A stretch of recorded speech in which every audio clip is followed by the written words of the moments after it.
அஸ்ஸலாமு அலைக்கும். எல்லாம் எப்படி இருக்கீங்க? இன்றைக்கி நம்ம என்ன செய்ய போகிறோம்னா காஜு கத்திரி. அப்படின்னா முந்திரியில் நம்ம ஸ்வீட் கடைக்கு போனால் நமக்கு காஜு கத்திரி கிடைக்கும் தெரியுமா? இன்றைக்கி அதுதான் செய்ய போகிறேன். நான் முந்திரி இதால் 2 கப்பு. ஆனால் இது ஒரு மெயின் என்னன்னா இது அரைக்கிறதுல தான் இருக்குது. நம்ம மிக்சியில் போட்டு நம்ம டர்ன்னு நம்ம சட்னிலாம் அரைப்போம் பார்த்தீங்களா, அப்படி அரைக்க ஸ்டாப் பண்ணி அரைச்சி எடுக்கணும். இதை ரவா பதத்தில் அரைச்சி எடுக்கணும். நான் இதால் 2 கப்பு போடுறேன். ஃபஸ்ட்டு இந்த 1 கப்பை நான் அரைச்சி எடுத்துக்கிறேன். இது பாருங்க,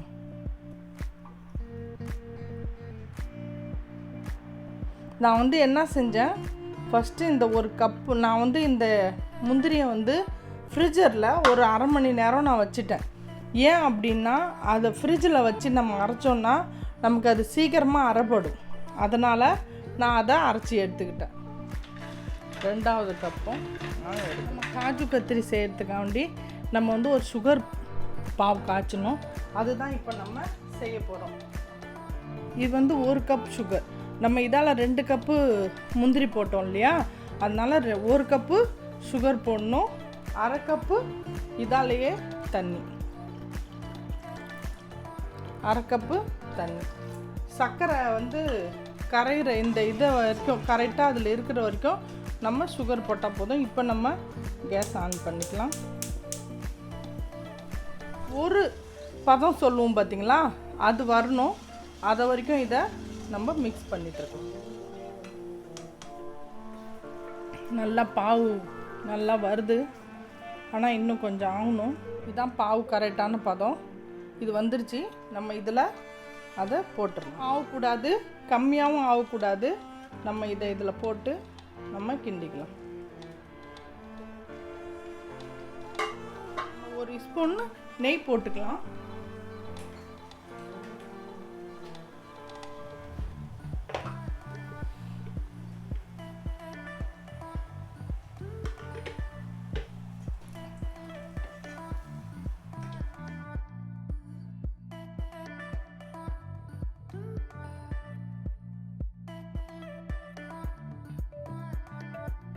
இதை இந்த பதத்தில் நம்ம கேஸ் ஆஃப் பண்ணிவிடுவோம்.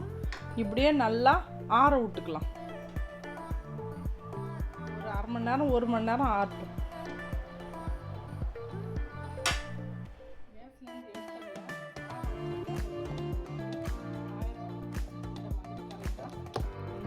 நம்ம இப்போ ஒரு தட்டையில் போட்டு இதை நம்ம இந்த மாதிரி இதை தட்டையில் போட்டு செஞ்சாலும் செய்யலாம், இல்லை இப்படியே இதை நம்ம இப்படி பிசைஞ்சு எடுத்துக்கணும். ஏன்னா அப்போ தான் அது நல்லா மாவு நல்லா எல்லாம் ஃபுல்லாக கலந்து நல்லா டேஸ்ட் கொடுக்கும். சூடு இருக்குது. இது நம்ம கையில் எடுக்கிற அளவுக்கு இது கொஞ்சம் காயணும், ஆறணும். ஆறுனா தான் இதை நம்ம கையில் தொட முடியும். இன்னும் கொஞ்சம் இது நான் இப்படி 2 ஆக்கி வச்சுருக்கேன். இதை நான் இப்படி ஒரு பக்கம் கீழே போட்டுக்கிறேன். இப்படி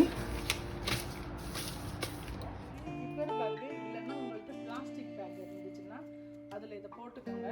கொஞ்சமாக நெய்யை இதெல்லாம் தடவிக்கோங்க.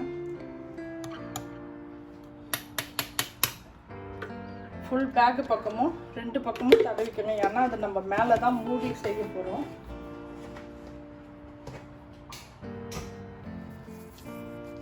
நல்லா இந்த மாதிரி எங்கே பார்த்தாலும் அப்ளை பண்ணிவிடுங்க நெய்யை.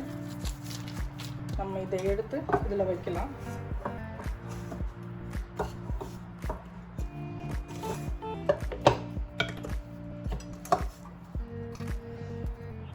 சூடாக தான் இருக்குது இன்னும்.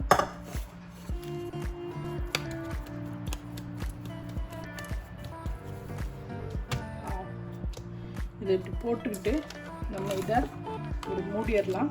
மூடிட்டு இதால் நம்ம இப்படி செய்யலாம்.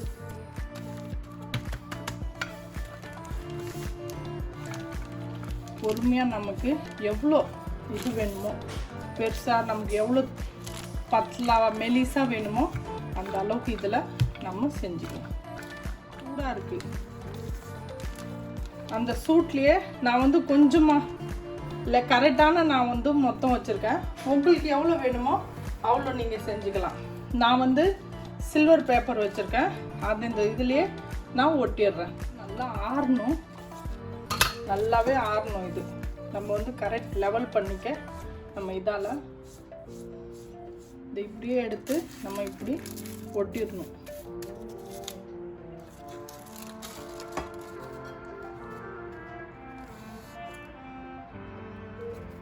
இது வந்து இங்கே துபாயில் கிடைக்கல, நான் இது வந்து ஊர்லேருந்து வரவழைச்சிருக்கேன். ஏன்னா இது மாதிரி ஸ்வீட் நம்ம செஞ்சது இல்லை, அதனால இது நமக்கு எப்படின்ட்டு தெரியல.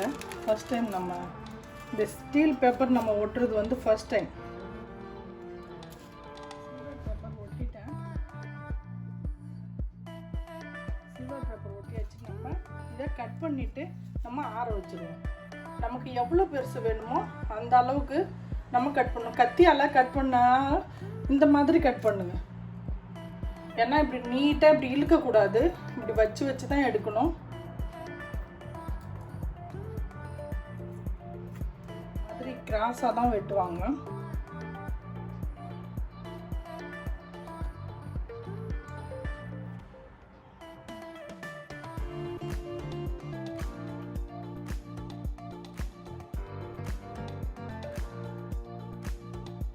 இதை நான் உங்களுக்கு அப்புறமா எடுத்து வச்சு காமிக்கிறேன்.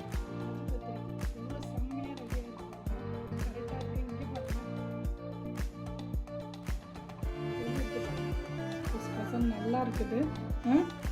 இதே மாதிரி நீங்களும் செஞ்சு பாருங்கள். உங்களுக்கு இந்த காஜு கத்திரி பிடிச்சிருந்துச்சுன்னா லைக் பண்ணுங்கள், ஷேர் பண்ணுங்கள், கமெண்ட் பண்ணுங்கள், மறக்காமல் பெல் பட்டன் கிளிக் பண்ணுங்கள். இன்ஷா அல்லாஹ் இன்னொரு டிஷ்ஷோடு வந்து நான் உங்களை சந்திக்கிறேன்.